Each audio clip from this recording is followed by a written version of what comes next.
If you've got a freezer full of beef trimmings and you're not sure what to do with it, but you don't want to be wasteful, hey, I've got the recipe for you. Let's get right into this. So for those of you that remember the last video we put out, we trimmed up some competition style briskets. Arguably, the most aggressive trim you can put on a piece of meat is for a competition. But I told you to save those trimmings, cut them up into inch by inch cubes, and save them, because we had a recipe coming.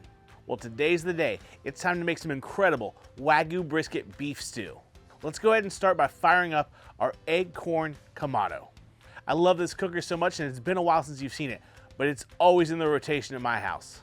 We're gonna fill it up with some B&B hickory lump charcoal, and one of my favorite parts of firing it up is we get to get out the grill gun by Grill Blazer.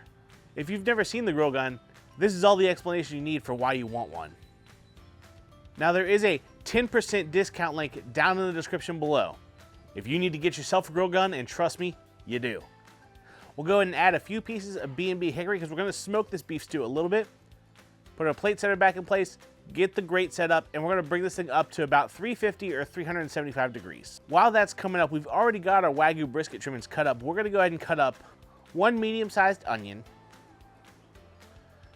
about a cup's worth of celery stalks, about 2 cups worth of red potatoes. I like to just quarter these little guys. And lastly, we're going to grab about 2 cups worth of baby carrots.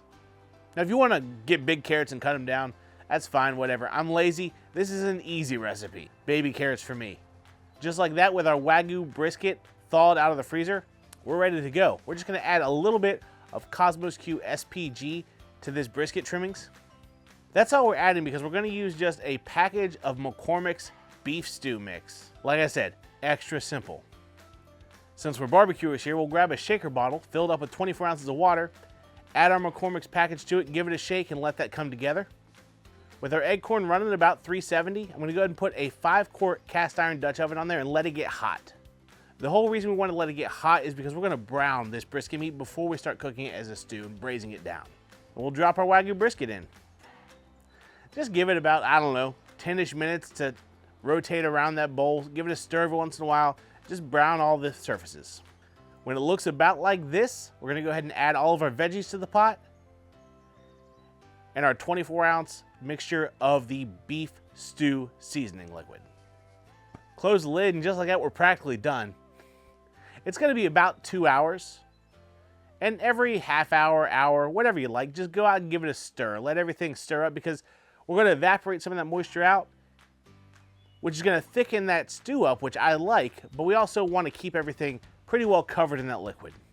After 2 hours, this looks absolutely gorgeous. It's a beef stew, but because of the way heat goes up and reflects back down, we almost have a roasted top to this beef stew. It's absolutely incredible. There's nothing left to do now but let it cool down just a hair and give it a taste. Here we go.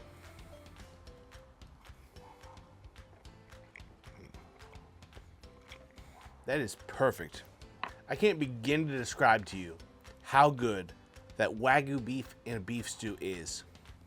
Growing up, you're used to beef stew being a tougher cut of beef. You know, you're gonna get it stuck between your teeth. But when you use Wagyu brisket scraps, it just melts in your mouth.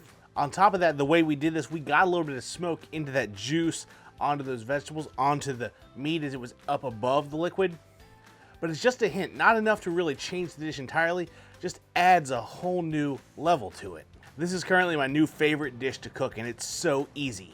Now, if you're sitting behind the camera now going, well, that's great, Steve, but I'm not gonna cut up a Wagyu brisket to make this thing. Hey, meet me over here, and let's talk about maximum efficiency when it comes to trimming and preparing several different meals from one cut of meat.